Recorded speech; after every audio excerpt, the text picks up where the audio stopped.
As soon as Percy came home, the Fat Controller came to see Wilbert.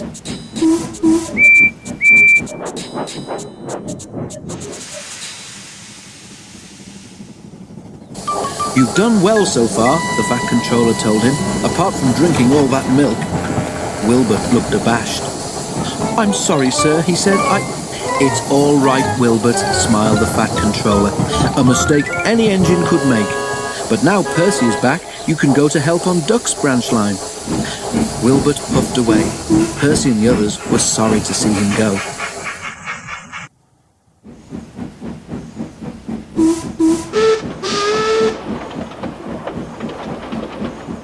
Duck and Oliver made Wilbert very welcome.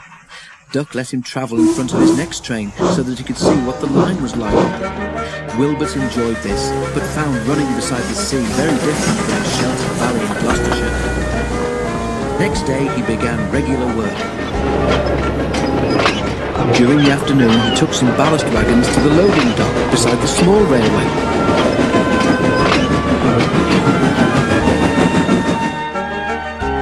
Rex, Bert, Mike and Jock were delighted to show off their station to a new engine. Like the other trucks, those on Duck's line decided that they had better behave too. Donald and Douglas had kept them all in order, but Wilbert made sure they didn't forget what the twins had taught them.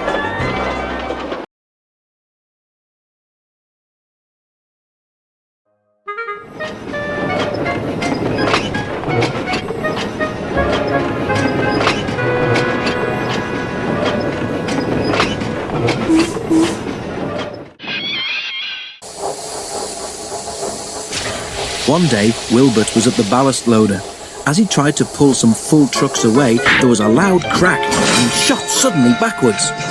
The fireman got down to look. "The coupling gear on the wagon has pulled away," he said. "Now what?" Beside them, watching with interest, was Bert. "I pulled a train which was glued together once, when one of my couplings broke," he said. "We need more than glue here," said Wilbert's driver. Then he noticed a coil of signal wire lying beside the line. "Could we do anything with that?" he asked. "You'd never move the train with wire," objected the fireman. "But what about just one truck?" suggested Wilbert. "I bet I could pull one truck with wire." "Brilliant," said the station master, who'd come to see what was wrong. "I'll go and tell the signalman what you're doing. Let me know when you're ready."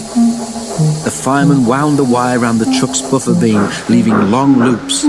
These he twisted into a rope, making a small loop at the end, which he fastened to Wilbert's coupling hook.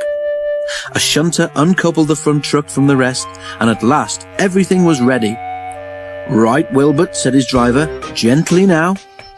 He opened the regulator very carefully, easing Wilbert slowly backwards.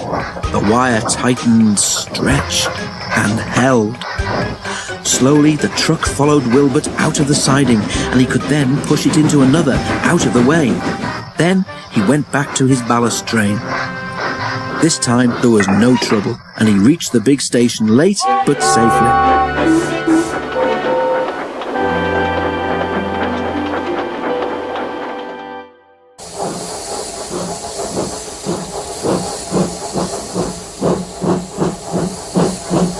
By the end of his stay, the Fat Controller knew that an engine like Wilbert was exactly what he needed.